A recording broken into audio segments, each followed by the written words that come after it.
It was day 6 of our TAD adventure, and we'd finally reached Idaho. At Payette, Ray was able to repair the leak in his tire. The damage was in a bad spot, so the tire would require replacement. But it would suffice as a spare until that could be arranged. So, eager and ready to go, we headed along the Payette River into remote regions of yet another beautiful part of the U.S.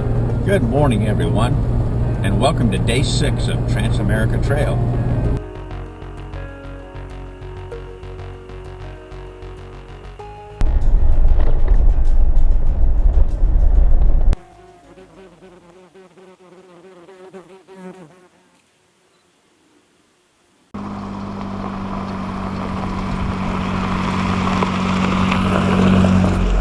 Covey of quail running around up here.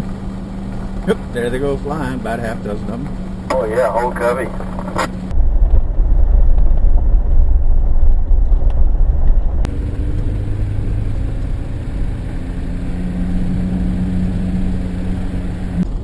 See this gate here?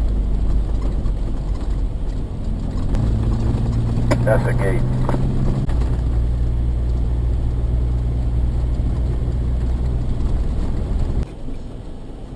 I think we have a problem here. Holy moly. Maybe we just go around on the highway up here, huh? Yeah, mine even shows that we can cross it. We'll have to find a way around this. Yeah, it'll come back out. This will parallel, looks like it parallels the river and it comes back out at the highway. Okay, and we'll go down this.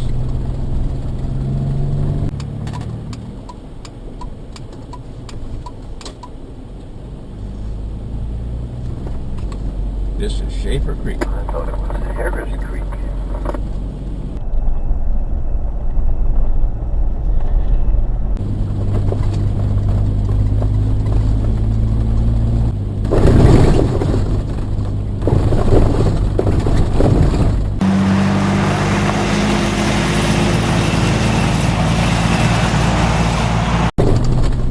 You can see that smoke now. Yeah, where we look down on it, yeah.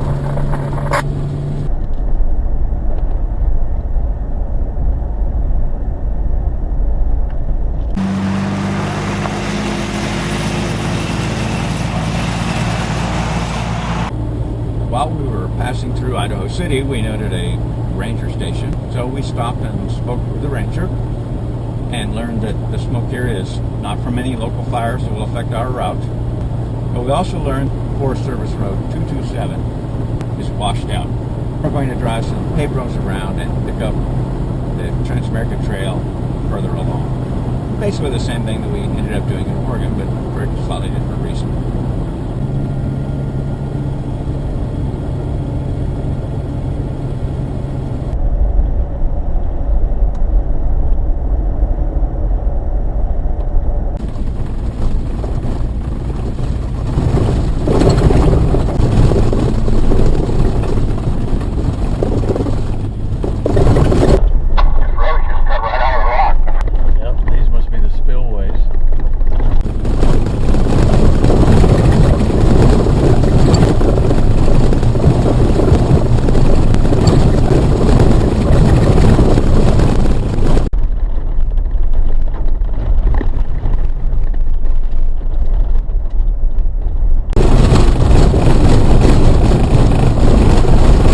So after driving around the lake and upriver slightly into the National Forest, we ran into this beautiful campground, Willow Creek Campground.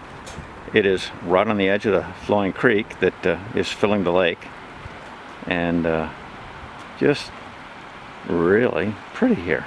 Oh my goodness, Ray. Well, I hope you like it. I think it's getting close to done. Ray, where are you going?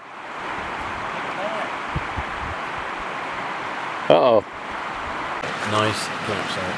And then we got a river. Yes. Nice view of the river. Bathroom. Bathtub.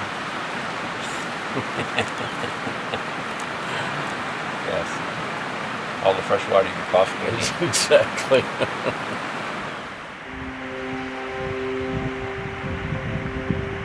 This is by far the most prettiest campsite we've had so far. You can hear the rush of the rapids here.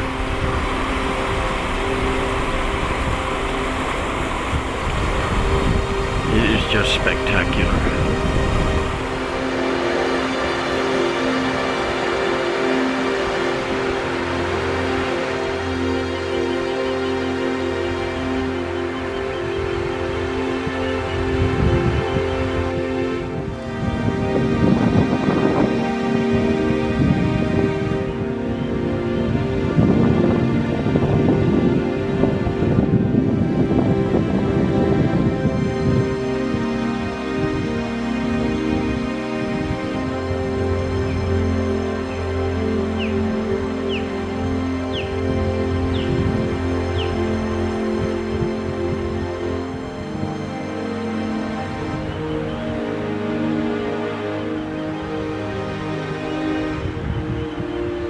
It was another great day on the TransAmerica Trail.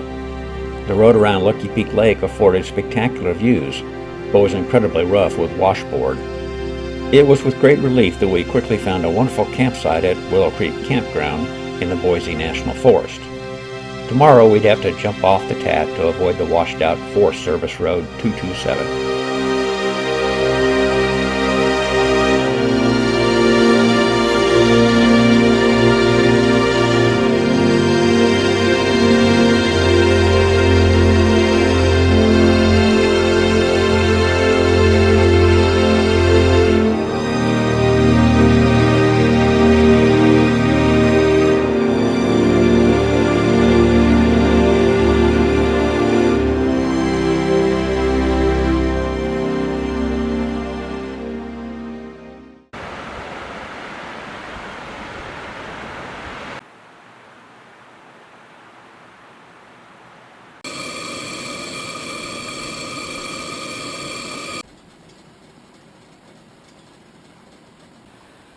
Hello there. Are you a honeybee or a yellowjacket?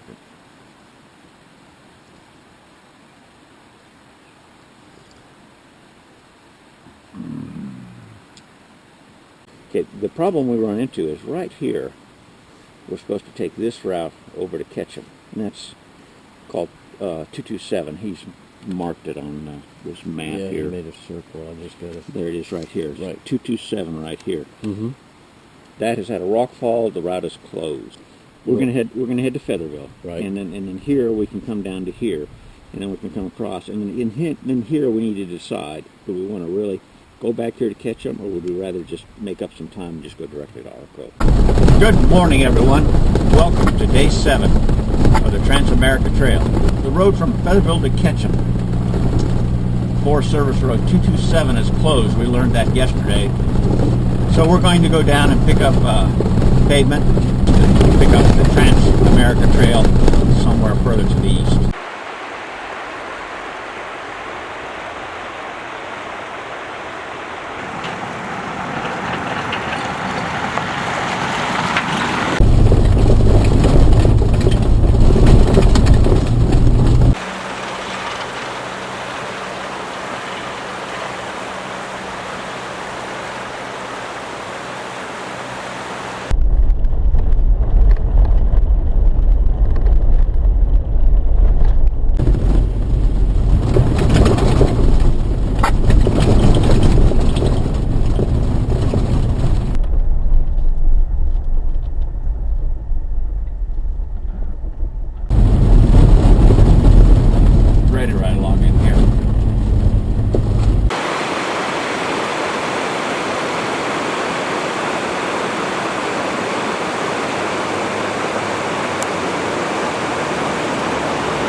You experienced a problem. You were in 4-wheel drive high, right? Oh, there it is again.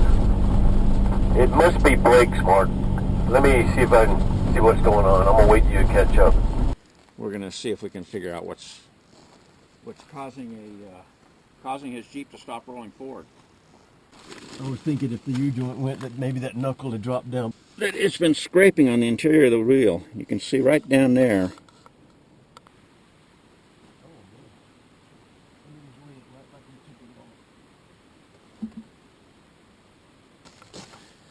Right there. Obviously, that's not supposed to look like that.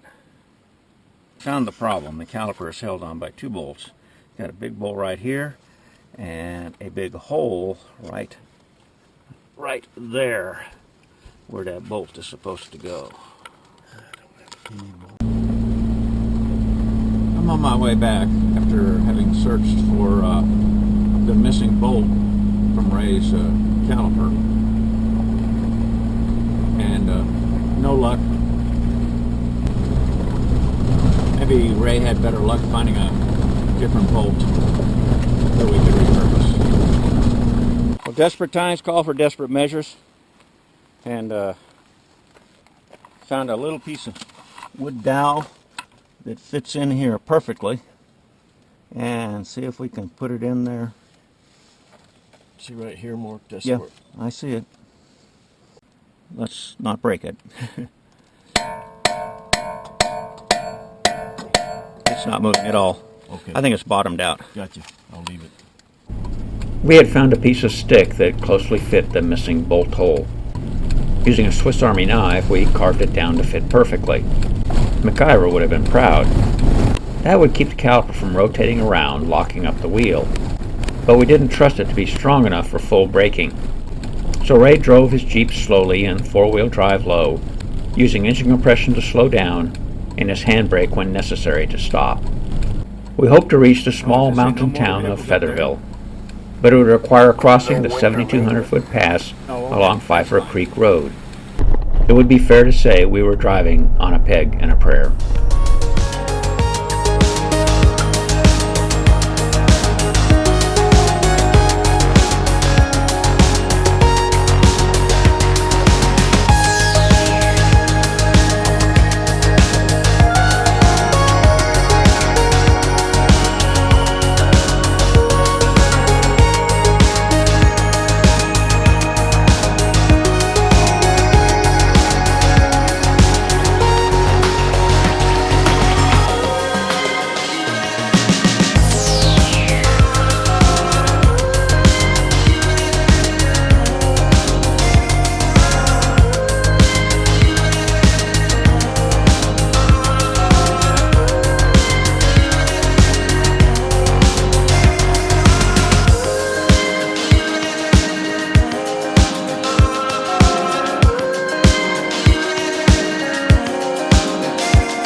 So the next I want to talk about how I handle photographs once they've been shot. And what I like to do is each evening or the next morning, I like to get all the compact flash and SD and micro SD cards, and I like to copy them over to my laptop, all the files that are on there. Once I get them copied to my laptop, then I like to copy them to two different hard drives, two portable hard drives. I have 3 copies then. Then I like to take the cards and format them. And that probably sounds like an anathema to a photographer, but I format them because what I found is as I travel around the country and shoot and get shooting late at night and stuff like that, sometimes I miss photographs because I don't get everything copied. I like to copy every photograph into a folder for that day by camera type. So you could look, if you look at my Windows Explorer, File Explorer on this laptop, and it'll be copied over the desktop once I get back home. And you look on these hard drives, you're going to see day 1, and it'll say day 1, it'll have the date there, it'll have what day of the week it is, because sometimes when I'm looking at the file folder, I want to know, was that Sunday or something like that. And it'll also have a brief description of the trip, like it might say some Port Orford to National Forest Campsite 1. And that lets me know that was that leg of the trip, and then day 2 will be National Forest Campsite 1 to wherever, to Tiller or wherever it was we ended up. So that's how I do that. then I take the photos as I have time and I go through and I edit them. And usually I do that every couple of days. And I'm a very light editor, and I'll show you on the big computer how I do that editing, although I do the initial editing on this laptop, which is a Dell XPS 15 if you're interested. And what I'm using on there are two old programs. I'm a very light editor of photos. I don't shoot RAW, I shoot JPEG. And that doesn't mean I'm trying to get into a combat here about what is the best way to shoot your photos. I find JPEG works for me. I've been that kind of photographer for 50 years. I started off with slide film, and when you shoot slide film, you're pretty much stuck with what you shot. So you learn to become a better photographer because you don't have a lot of editing in the darkroom where you're going to be changing things. The slide is what you got. And and then also, I think that when you shoot JPEG, you have to select how you want that photo to appear right there at that moment. You're in that moment. You're experiencing sensations that you're trying to bring into the photo. That's what a photo should be about from the artistic point of view. And by selecting the settings that you want in your camera and getting the photo as close as you can in the camera, you not only make the editing easier, but you make the photo a more genuine representation of your feelings at that moment. The best example I can come up with is if you just are reaching the top of a mountain and you're trying to get a photograph of your buddy coming up to the top of the mountain, and you edit that photo later, you take the photo at the moment, and your emotion is going to be built into that. At least it should be. A good photographer is going to do that. Whereas if you take that back and you're sitting down and you're having your glass of wine in your room instead of being up there in a 35-degree, 40-mile-per-hour breeze, snowstorm trying to get this photo, you're going to have much different feelings, and so it's hard to recreate those feelings. And so I like to equate it, when you do that type of editing afterwards, you're more like a painter, because a painter doesn't get his photo. He doesn't capture a moment. He can take weeks studying an area to put his feelings into that. Whereas a photographer, he's up there for a moment, then he's sitting in his office. So, at least for us photographers like me. And I know there are photographers who go out there and spend a day on top of a mountain just to get one picture. And I'm not trying to criticize them at all. They have their thing. They do it their way. I have my thing. I do it my way. And I think that's important for a photographer, to find your way, what works for you, and then to do that. And don't worry about what other people say. So, by the way, before I set these aside, something I should say about these. Okay, 2 hard drives. Plus on the hard drive, actually it's a SSD, a 1 terabyte SSD in the laptop. The reason for 2 hard drives is, one is I've run out of room on the laptop. That can happen when you shoot video. And so, like during the Alaska trip, although I didn't have this laptop, I had a different one, the built-in hard drive was not large enough to accommodate all the video and photos that Ray and I were shooting. But the reason for 2 hard drives is it gives me a backup, and I don't keep these together when I'm not with them. So if I'm traveling in the Jeep, obviously they're going to be in the Jeep with me. If I go to dinner that night and I'm staying in a hotel, which happens, one stays in the hotel, one stays in my Jeep. That way if something happens, somebody breaks into my Jeep and steals my hard drive, somebody breaks into my hotel room, I haven't lost my photos. I may have lost all my camera gear, and that would really hurt, but I haven't lost my photos, because that would hurt more. So, as far as a desktop computer goes, I have a Dell, I think it's a 37-inch ultra widescreen monitor. I love it. It's especially great when working with timelines, like in videos. I have a Nighthawk Pro X keyboard, which is a mechanical keyboard. It makes a lot of noise, which I love. I'm a fast typist, so when I start rocking those keys, it just makes me type that much more faster and more accurate, I think. The CPU itself is built in a Falcon Northwest computer. My daughter did the build for me. She's a physicist at Rice University, and in her lab there, she has built all their computers, and she's pretty experienced at that. This is a beast. It's got a huge Core i7 10 core chip. It was the biggest chip available at the time when she built it. has 128 gigabytes of RAM and has about, oh, I don't know, 8 or 10 hard drives. I've kind of lost track. And hard drives, SSDs, it has two 1 terabyte SSDs in it, and it has a bunch of other hard drives for backups. My data drive is a Drobo. That is actually 5 6 terabyte drives hooked up in a RAID 6 array, so I can have up to 2 of them fail and not lose a single bit. And all of that is plugged into a hidden power supply to provide battery backup. So it's a good system. It does the job that I need. Now, the software I use. The first piece of software I use on a photograph is called, it's old, it's Paint Shop Pro 7. I don't know how old it is, but I wouldn't be surprised if it's 15 years old now. That's how old it is.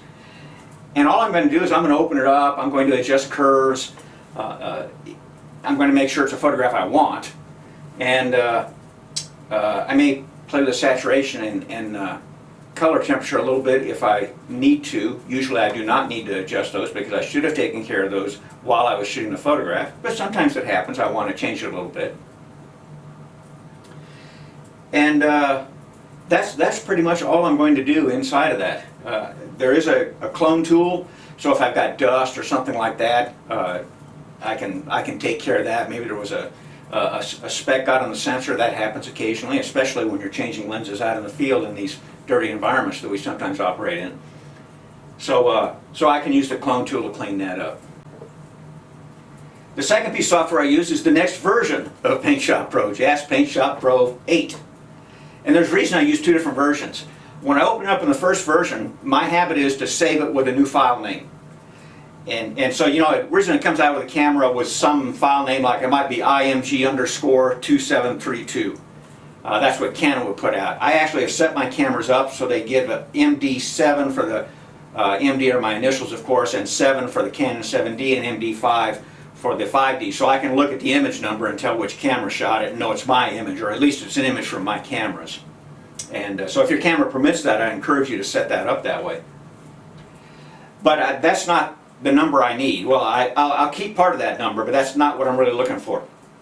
What I do is I give the whole series of photos will have a title. In the case of the recently completed TET trip, it's called the TransAmerica Trail. That's the name of it, comma, Aug-Sep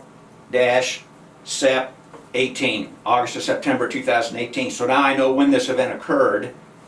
And then the next thing in there is 5 underscore or 7 underscore or whatever camera number, and then the image number. That way, if I ever have to go back to the original image, because I'm doing a different save, I'm saving with a new file name. If I have to go back to the original image, I can go back to the original image, which I'll have saved on my hard drives. And I'll come back to that in a little while. And then the last part will be a description of what the photo is. You know, Ray driving his Jeep through the National Forest, or you know, something appropriate that that lets me know what that image is about.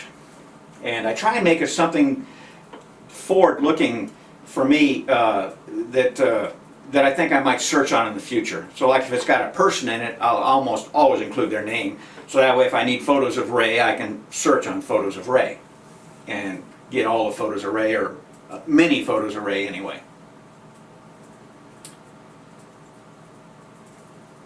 I then save that photo to a different location than the original photo. I call it final images. That's where all my final images will go. I then reopen the photo in JAS Paint Shop Pro 8. And JAS, by the way, Paint Shop Pro is now owned by Corel, just so you know. And it doesn't look like this anymore anyway.